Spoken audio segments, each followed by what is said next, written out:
27. Bramble Men. Jotham's parable of the trees, Judges 9:1-21, is a fitting one for our day. Gideon's vicious son Abimelech killed all his brothers except Jotham, who escaped.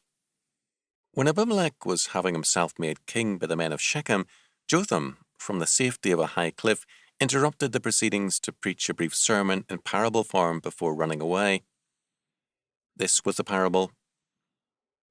The trees foolishly decided to have a king, and the first one to be asked was the olive tree. The olive tree refused.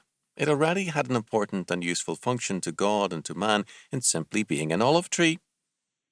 Next, the fig tree was asked, and he refused the offer on the same grounds. The vine, next in line, also refused. Then the bramble bush was asked, and he accepted, demanding then that all the trees obey him and rest in his shade. If they did not, said the bramble king, he would destroy them. What Jotham meant, of course, was this.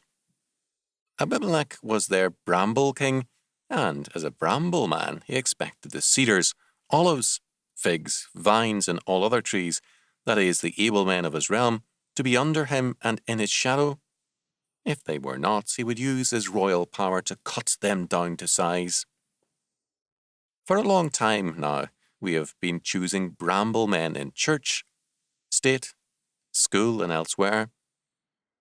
These bramble men hate men who produce something.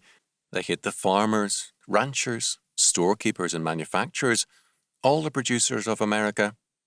They prefer bramble men, and they promote them.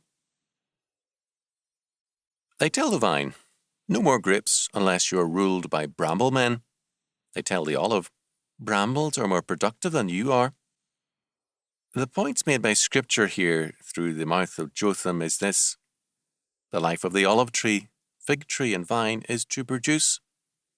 The life of the bramble is to be a thorn. The producer produces, and the bramble man seeks power by hurting, retraining, or killing the producer. The crisis of our day is this. Will the bramble men take over and destroy us, or will we overthrow the power of the bramble men?